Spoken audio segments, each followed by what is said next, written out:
freedoms, one nation, under God, indivisible, with liberty and justice for all.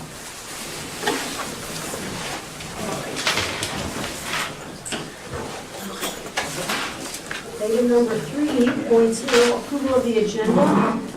Is there a motion? I'll make the motion. Carmel, Second. You got it. give it to Tate. All right, any discussion on that? If none, those in favor say aye. Aye. Those opposed, nay. Okay, motion carries. Right, 4.0 is public comment, and we have Clint Mandery here today. Go ahead. Hi. Just quick thing, just want to thank my teachers that I have for my kids.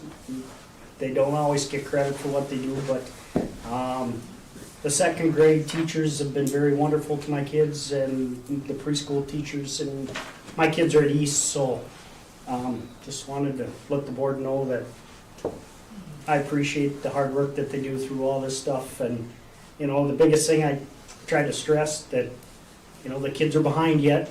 Their scores are coming up, but the kids are behind yet, and hopefully going into the next year, we're all on the same page that they may need a little more help next year too. So, but just so the board knows, I appreciate the teachers. So, All right, thank you. Nice to hear. Thank you. Thanks, Glenn. Okay, 5.0 consent agenda. Do I have a motion? So moved. Deb, second? Second. Dave. Any discussion on consent agenda items? Is it Rose Burgess? Correct. Sorry, Burgess, all right. Well, big thank you to Rose for all her time Yeah, thank you. in the district on her retirement. Anything else? If not, those in favor say aye. Aye. Those opposed, nay. That motion passes. Or carries, I should say. Okay, communication reports. 6.1, Sonia, ELL teacher / coordinator. That's me. Hi. I'm here. You have, I think, in your packets, a copy of something called an LIEP. And I'm assuming that you don't know what those are. And that's what I'm here for. So I was just going to explain why we have that, why you have it in front of you. And so in it, basically, the team and I, meaning Jamie Falgren and I, came up with this document because to be compliant for the state of Minnesota, you must have an LIEP, which is a language instruction educational plan, posted on the internet on your website to be compliant with the state law. We don't have one. So when I got hired as a coordinator, you know, I was looking at kind of what the priorities were. And obviously by the end of this year, I wanted to have this up on the website. It's a pretty, I mean, it's a lot of reading, and a lot of it's just a lot of legal things we need to have. How many service hours are students getting? And this is not what we would like it to be, it's what it is. So it cannot be like the goal, this pipe dream of what we're doing. It's the actual, this is the service that the EL team and I provide for our students right now. And, I mean, it's a little more difficult with 3 buildings, so some of it was projecting a little bit into when we have one space. So it is required by the state. The teachers have to have eyes on it, so I did that step. The community got to look at it. Then all the administrators looked at it. This is the final piece that's in front of you now that I need you to approve so that we can have Mr. Westbrook get it up on the webpage for us. I made a few notes. A big piece of this that's been super, just kind of let you know what's going on. We have liaisons now for us in the district, which is a state requirement. We have to have them. And because of those liaisons, we have in preschool 2 students that are starting yet this year, because they didn't even know we had it. And next year, 3 more EL preschoolers starting. And this is super important because the younger we can have second language learners start learning, then they exit out. If we get them preschool, kindergarten, first grade, by the time they're in, third, fourth grade, you don't even know, they're not in my program. So, kind of talking to Sherry, my job is to work myself out of a job. You want to have everybody, doing well, and that's the ultimate goal. So I would say the other changes, we're moving from calling the program EL, which is going to take a lot of practice, to an ML, which is multi-language learner. And that's just more what the state's moving toward. So the funding is still considered like EL funding for the federal government, but our state is moving towards multi-language learning. So that's, if you see that in there, that's what that's about. Do you have any questions?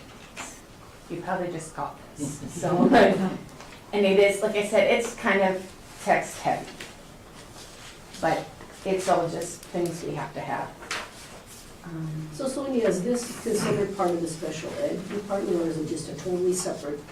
Yeah, this is component? totally separate funding, totally and completely different program, because even an interesting thing is we can't even test multi-language learners for special education until they've been in the program for a minimum of 3 years, if I get a waiver for that, because unless we're going to hire an interpreter and like chew keys, which would be ridiculously expensive. So if there's not some clear physical, special education need. Okay. So no, it's separate funding and all of that. But it is, we do some things that are similar as far as, working with students. That, Okay, so for funding, is it different every year based on how many students you have? Is that how that we get paid, or per se, or? Okay. And we currently have 36 EL students in the district, 2 of whom are true newcomers. We had 5 newcomers total, and now we're down to just 2 that are true newcomers, learning flashcards of desk. And working through that, and I'm really happy with the progress those 34 graders have made as well. So pretty exciting. A lot of what Sonia does is to simplify. Take a page of text or a chapter in a civics book or a geometry book and imagine all the vocabulary there. So she teaches them how to learn words based on what's on a page, what's the picture, what's the chart, what's the graph. And it's really stuff that should happen for all learners in all places, for any learner that struggles in any way. Right. It's truly based on best practice. And, in working with, particularly if you have a newcomer in your classroom, those teachers already have their hands full, teaching the curriculum they have, where I can come in, or, Ms. Halpern will come in and we can say, no, we're still going to be learning about this, but we're going to approach it with less vocabulary and more, big idea. So they can still be part of what their peers are doing and participate. Valentine boxes. My 2 new students from the Chuuk Islands, they're like, all right, well, they need a break on Friday. Okay, we're doing Valentine lesson, we're going to make Valentine boxes, talk about holidays that are unique to the United States.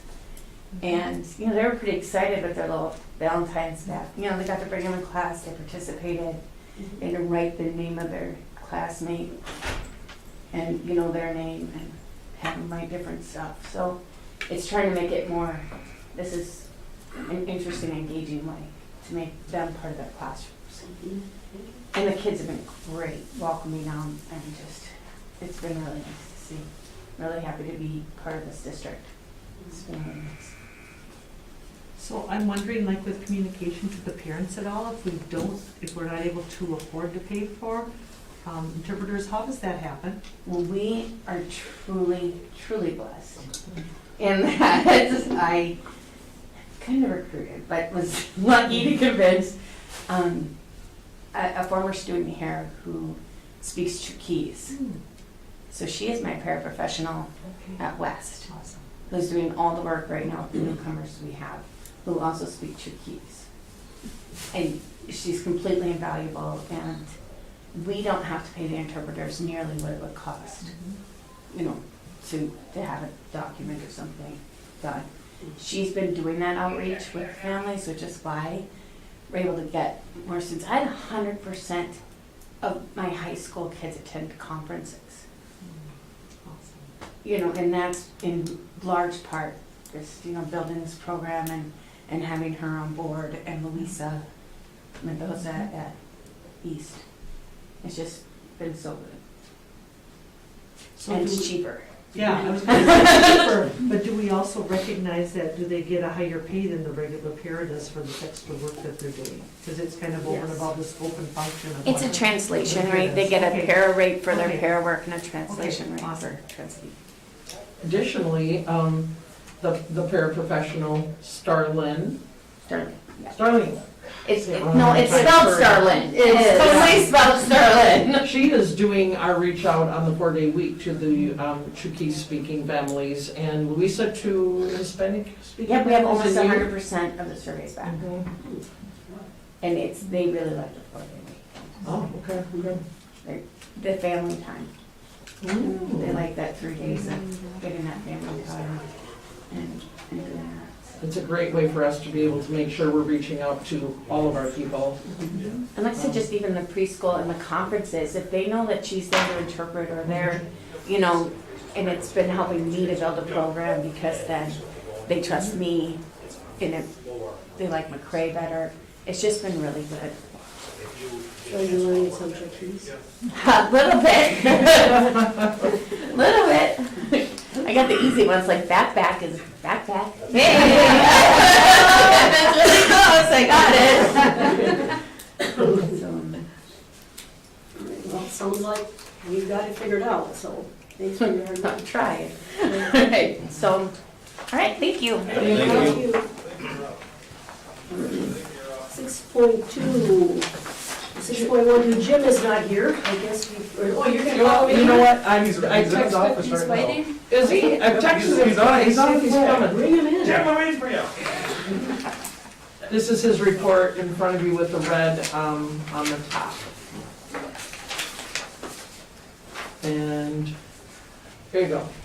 Here he comes. Hello. You wanna just hit on some highlights of your report here, Jim? Sure. It's really simple this week. It's more or less, I just put in there all the dates of our different activities coming up. A couple of them are done. The one act play was completed. I didn't put in here, we are starting spring play stuff right now. And the dates may change on the calendar, but that's still in the works. Again, dance was this last weekend, and you'll see, just to highlight a couple things, Rose Nett was selected to the all-academic team, and Kate Gertis was selected for a second year in a row to the all-state jazz team, and is going to perform at Two Rivers, and I think that used to be like Sigley East or one of those teams. That's a change of the name of the school right now. Sections according to the calendar for wrestling has changed a little bit, and I put that on here. It was a 2-day tournament, 25th and 26th. It's just going to be at Hutchinson right now. This week we do go wrestle at Hutch, which I am stunned. That's the section we're in. They just seem so much bigger. Yep. So we wrestle New London Spicer, and then 30 minutes at the end of that match, so the winner will wrestle Hutch. And you see the dates for both girls and boys basketball coming up. Again, the first date is Pigtail, second date is quarterfinals, which will be at the higher seed, and then after that, tournaments move on to, I believe, Monty and SMSU. F is the BPA. We had 32 people go to the regional competition at Ridgewater. 28 of them actually qualified for state, and as you see there, all 28 are choosing to actually go to state, which is good. And then Knowledge Bowl this year, Mitch. Let's see, I'm trying to think. Cam Mott, who has been a Knowledge Bowl coach for a few years, and this year Mrs. Cook took it over, and she's had a few more, but right now she's had consistently 7 kids that have been competing and taking them to events, in-person events on Saturdays, and she will take them to the sub-regions here at Ridgewater on February 25th. And then down below, we have started sign-ups for all of our sports, because I need to figure out which sports I need to complete schedules, because again, some of them are real low or really it's iffy for junior high softball and baseball right now. We're right at the minimum of what we can have, so we've been doing some announcements and trying to recruit and get a few more kids out so they can have their own seasons, but you'll see the starting dates there. Junior high starting dates are, we don't set them, it kind of set whenever the weather gets good enough to have them outside, because there's just not enough indoor space to have it. And then on the back page, you'll notice the winter participation numbers by sports on the top, the other activities on the bottom, and percentages, and then we've thrown the last few years in there so you can kind of compare by grade. And obviously, you gotta, follow the 7th grade to the 8th grade to the 9th grade and so on. So that's pretty much it that I have for this month. Do you guys have any questions? So who was the director for the play? Mr. Iverson. And he's the one that's gonna be leaving. Yes, So who is doing the spring play? he is doing the spring He's play. still doing the Yes. spring, okay. Yeah, so he did all three this year. He did the musical with Mr. Gronseth, and then the one act, and he's gonna do the spring play, but yes. All right, any questions for Jim? All right, thanks, Jim. Thank you. All right, Mitch, Ken, and Jed Wheatley are both gone, and we do have their information in the packet here. Does anybody have any questions on anything or you saw there?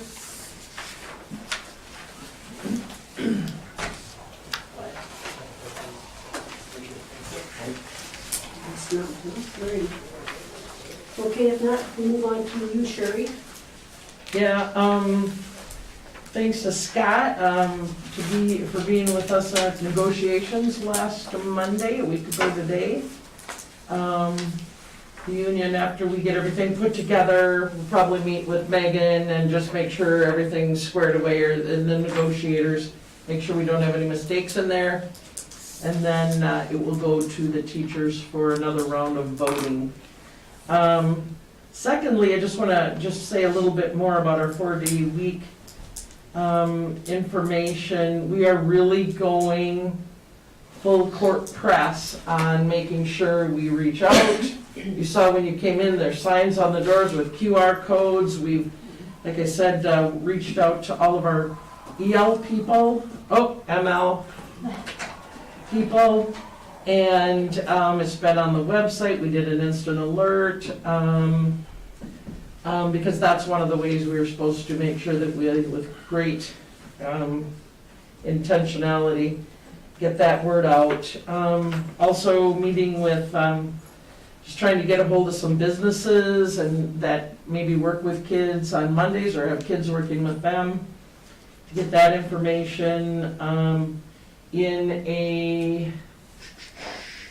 Debbie, the other day, Jesse said how many, he had a little over 200 parents respond. What were they at, 87%-ish? It was very high, yeah. Something like that. We're in favor of the 4-day week, yeah. Yeah.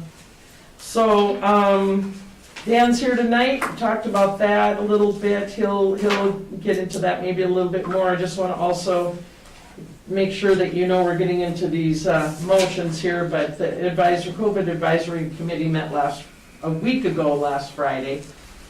And that was before our numbers went up in this building, and you have a proposal in front of you based on that COVID Advisory Committee meeting. Calendar, met with Megan, the union president, and she had met with some of the teachers, so we have their input. There's no requirement that we do everything that they asked, but they did ask for a few things that are in there, like making sure BPA and prom don't conflict, so we changed prom up a little bit in there. Started the year with a teacher conferences for elementary. So there's a few things, not everything they wanted probably ended up in there, but we also are required to make sure we get in the hours and the days and conferences and all that kind of stuff, so. And then lastly, I just had a call in regard to working with East and West mayors. Got a call from Ardell today. He had met with a structural engineer last week, I can't remember what day, but he doesn't have the results back. ICS would like to to make sure to meet with Ardell and that structural engineer, to make sure that we're all on the same page. We all know the same things going into this. One of the things I think that was discovered last week is it's not a sump pump in near that old gym. Correct me on my language here, Debbie, if I'm wrong, but it's a lift station. So I guess a lift station and a sump pump require different kinds of things about them, so that's just one, I think, a really good example of making sure we all know, we all recognize this.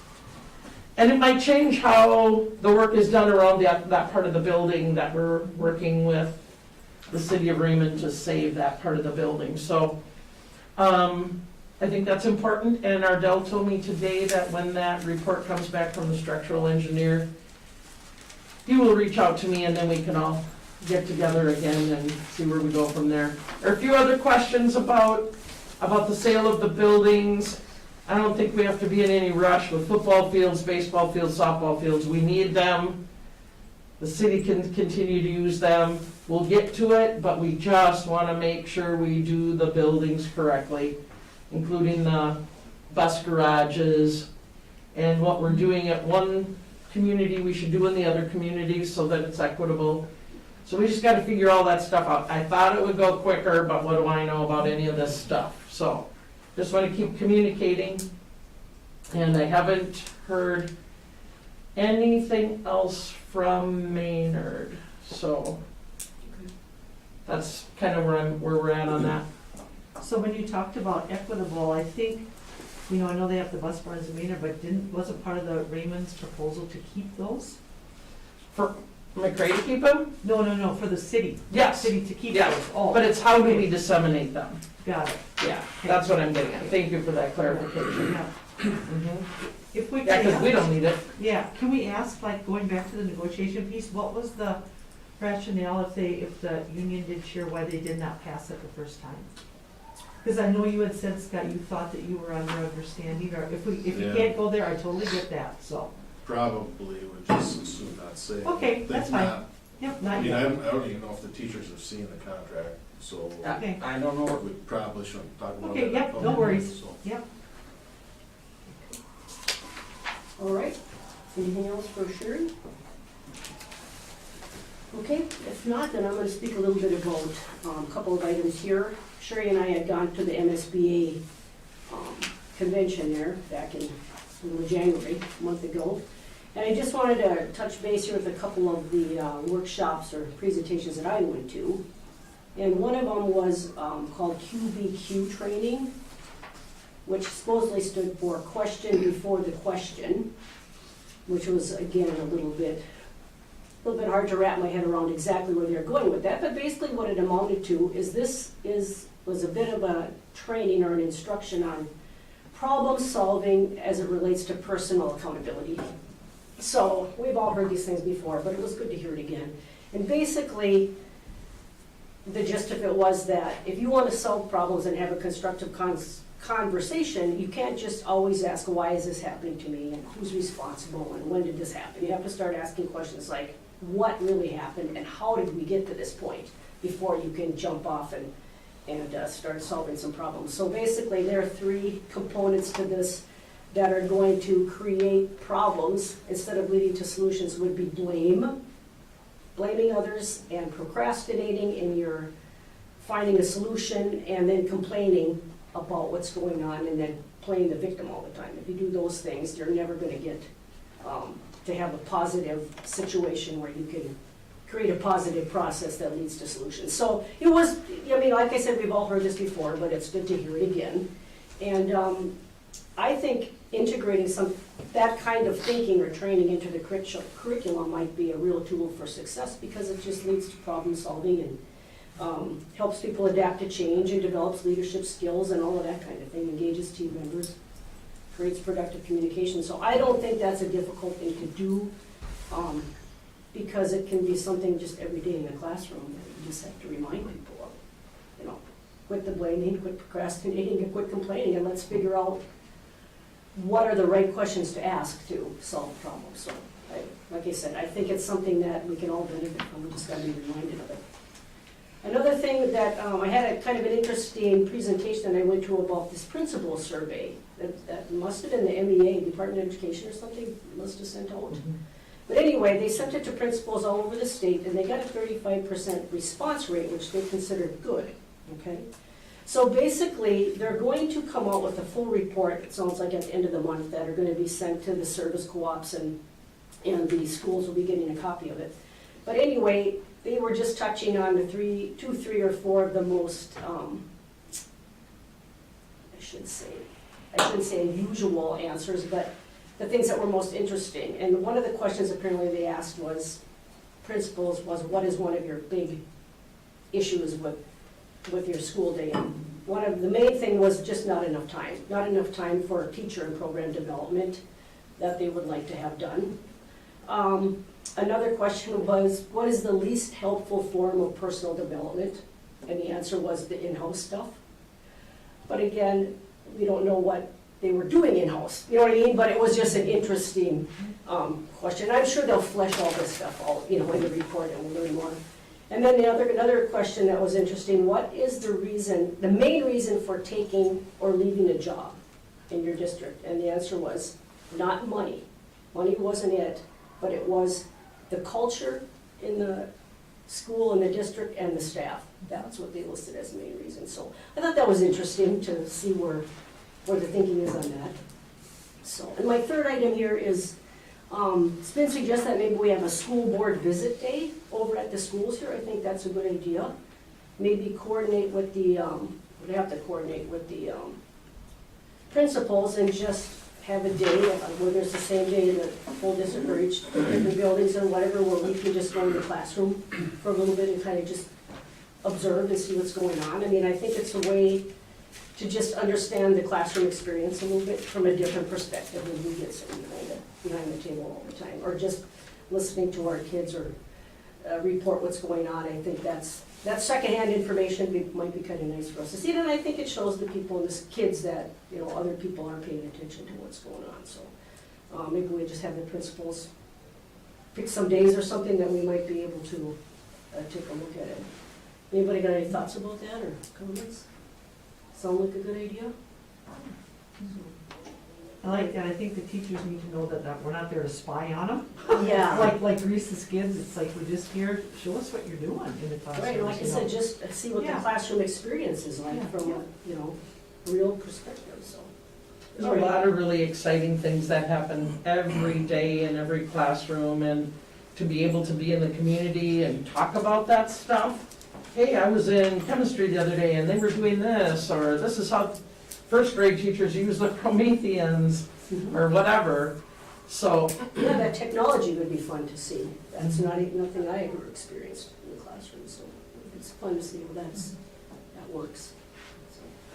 so if you guys want me to set up times, I think so, I yeah. could do something like,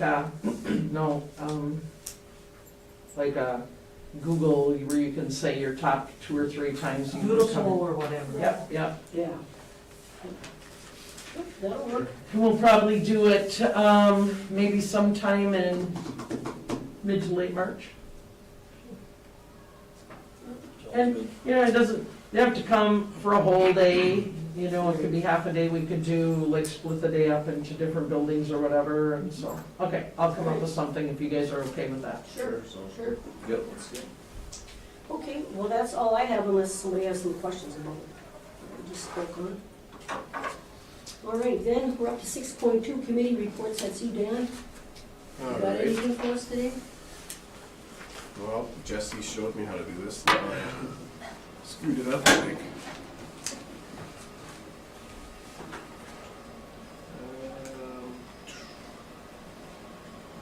Tools. There it is. Here he comes. It's source name. Source. Cast the desktop. Now. Change it up.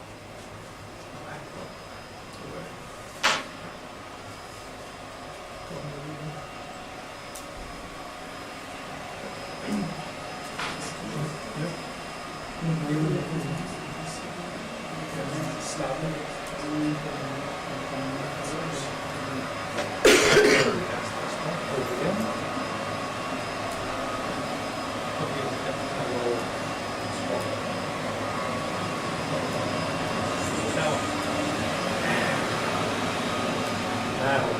Julie, I didn't have all the technology either. I was right before all that came Yeah, into I classroom. did go to school with all that technology. So, just typical update. I will go through the budget and then do some highlights this time. Some of the fun stuff that like the POCs helped develop and some of the progress we've made in the planning. I tried to condense this. No one will be able to read it, but either way, the budget's still looking the same as the last reports. I put some placeholders in there. This number is the pending playground surface. So with some of the funds, and we sat through many hours of playground development meetings, and the budget's going to allow for a poured-in-place surface on the younger, the pre-K playground. That's kind of that rubberized surface. It's just more accessible, maintenance and everything. And after just listening to all those suppliers, it just seemed like a good thing to do for the younger kids, for safety and everything.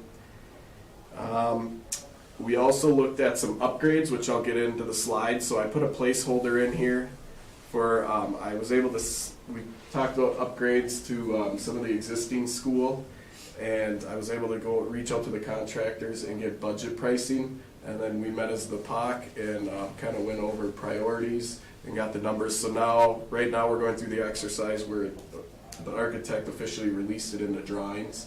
So they're going to give us real numbers rather than just budget numbers of me reaching out. So as those numbers come in, I just put a placeholder in there to kind of show where the budget's at. And then I have $40,000 in there. It's like $37,000 right now of change orders that I'm reviewing. Just changes that have happened with some of the drawings, some of the stuff the contractors are coming up with. So having those placeholders in there, we still have over 600,000. We have about 630,000 in contingency, and with these heavy remodels coming up with the kitchen space and the locker rooms, pretty comfortable with that as a contingency. So as we dive into that, in the coming about 2 months here, some of those funds, if everything goes smooth, we can start allocating it back up into some of the equipment and stuff, and more upgrades. So here's a look. I was able to talk with the playground vendor and our architect and get some renderings made. And Sherry, I'll get you some of these. There's more. I picked out kind of the best overview ones. So this is actually the elementary playground. For orientation wise, this would be the north end of the new gym spaces. And I believe the courts changed a little bit. We now have like kickball. We have baseline in here and stuff. So there's a few changes. But overall, it's just kind of a cool view on what the playground's going to look like and the green space around it. And then this will be asphalt for basketball courts, soccer, stuff like that. We got the Gaga pit in there. Here's the pre-K. So they're showing engineered wood fiber in here, but this will be that poured in place material. And this will be on the far west end there. There will of course be some fencing in here. That fences off the that tree windrow, just so if we don't have any runners going into that Hoop Scientific area. So they'll be able to supervise. And then we also talked about extending the fence so there's like almost like a field area for kickball or baseball or softball. So that's been kind of cool. A lot of hours went into the playground. I think we're all kind of experts at it now. We know more than we've ever needed to. But and here's kind of the fitness center. This is one of the more recent ones where we finalized the equipment list. And we kind of have the layout of how that's going to work. A lot of good open space for utilization. These are kind of mats, so you'll be able to do different classes and stuff, I think, as well as utilize a lot of different machines. Hey, will you go back one, please? And one of the things that I think about the fitness center is how important it also is for EBD kids to have a place to go. We have a heavy bag area and then a lighter bag area, and hopefully speed bags that can go in there. So those kids can go in before school starts in the morning and get a little aggression out, get a little, decompressed. Use our fitness center also for those kids. I think that's gonna be super important throughout the day. So I just wanted to point that out, that this wasn't designed solely for the football team or the volleyball team, but for everybody. Younger kids, women, men, boys, girls, also thinking to the future possibly when and if we open it up to the communities and what that would look like, so. Yeah, there's a lot of work into this. Yeah, whoever can join us on the tour, we're gonna have to skip this area. It's actually getting poured tomorrow, the concrete, so it's all prepped up with the vapor barrier and everything. But so as we move along here, we'll definitely be able to go check that out. It's really cool with all the windows that you can see from the parking lot. It's gonna be an awesome space. So Dan, back to the pre-K, don't we have to fence in that entire pre-K playground? Yeah. Yeah. Yeah, so we'll put a fence. It'll be kind of like a horseshoe, so a supervisor can stand. It won't be like gated off or anything, but a kid would have to go all the way past the supervisor to get out, all right. to get out of either end, and then there'll be a fence around the pond. Because I know that's always a worry, but that'll be a separate fence, and that will be totally fenced off. enclosed, So. When you go back to the playground, what ADA equipment do we have in there for special needs kids? We have quite a bit. Yeah. What they have is, it's called kind of access points. So Okay. any of these we have, I can't remember the names of the swings. Each vendor had different names, but they were all similar. Okay. That little upside down mushroom shaped thing is one of them, Yep. to kind of cradle into. The one right next to that to the south. No, sorry, west, that one. Yes, yeah. That's for kids in Accessible wheelchairs. access, Okay. yeah. Yep, Yeah. and even the main We've got all the towers musical have instruments. access Okay. points, so. Mhm. So then just a question, if we have a child in a wheelchair, I'm assuming that's chips, right? Wood chips? No, no. This will be the port in Hard place. flat, Yeah, okay, yeah, okay. that whole But, So thing. they but can access it that way. even on the elementary playground, the Upper engineered elementary. wood fiber chips are accessible. They are, Considered they meet requirements. They're considered, but we really wanted to get it, definitely one of Okay, them yeah. poured in place, and you Awesome. can get all over to the music instruments and stuff like that. Is there any porting place on the other one, or is it just wood chips on the other one? Just wood chips on it. Except where you have the basketball? Yep, that'll be asphalt. Okay. Some of the upgrades we've kind of decided to move forward once I got budget pricing, so now we're getting the actual pricing. Is abate and upgrading the additional classrooms. What was it, the 95 edition? It would be everything east of that in this wing over here. So that would include getting all the abatement done on the boards, the asbestos, putting new flooring in, updating the casework, paint, and then getting new wall boards, getting everything up to date. It seems like every chalkboard in there was hot. They were all installed at that time period, so hot for asbestos is, I guess, what I'm saying. So just kind of updating that part of the building in its entirety. It got kind of left out in the design because at the time the budget we couldn't fit it in. But with the favorable bids, we're still doing all right. So windows on the west and south side of the building, just upgrading those. That'll include all the offices and actually adding a window right in this room. Get some natural light in here. And then doors and hardware throughout the building. If you walk through the halls, you'll notice many different vintages of doors and the shape that they're in through the years. So looking at that to get upgraded along with the hardware. And then there was some additional casework added to some of the areas in the pre-K wing, some of those rooms, motor and sped rooms, that just they didn't have them designed in, and now we were able to get it designed in after some feedback from staff and stuff, so. That's all I have. Is there any questions? Does carpet or flooring include the mats in this entry? And the other entry? I guess it's this one. I'll have to look. These just look pretty tough all year, so as long as we're gonna be upgrading. Yeah. I'll look into that. Because I think we're getting, I mean, there's walk-off mats I that, believe it. in the new part, that, I mean, we could use that same product. Yeah. And I know we have already, in the budget, it's already approved the change order to redo the concrete out here. Okay. We have all this nice new concrete, and then they had one path in here that was pretty beat up, and we got that kind of priced last year, so. All right, thanks. Okay, any other questions for Dan? Now we'll go on to 7.0 discussion items. We don't have anything on the list for that tonight. Item number 8, business items.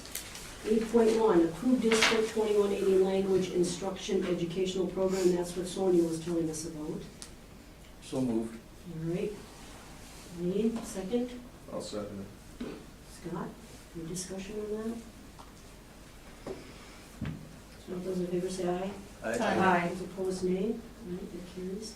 8.2, approve the updated COVID-19 decision tree with the provision to allow the superintendent to make changes as necessary with the COVID advisory council. Can I have a motion?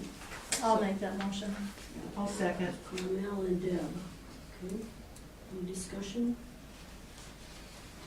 Questions? No. Those in favor say aye. Aye. Opposed, nay. 8.3, approve 2022-23 school year Pact for Families membership at a cost of what we have there, Mars times $1.50 per, is that per student? Yeah, it's $1,059. $1,059. I got it on a percentage. Oh, great. Okay, any discussion on that? Oh, I need a motion on that one. I'll make a motion to approve Scott, 8.3. all right, second, Second. 8. Okay, any discussion on that? All right, those in favor say aye. Aye. Opposed, say nay. Carries. All right. Now, 8.4, approve the 22-23 school calendar. Any motion for that? So move. Deb, second. Second. Carmel. All right, any discussion on that? Looks like the last day is what, June 2nd, 1st? 2nd. Okay. June 2nd, yep. Okay. Discussion, if not, those in favor say aye. Aye. Opposed, nay.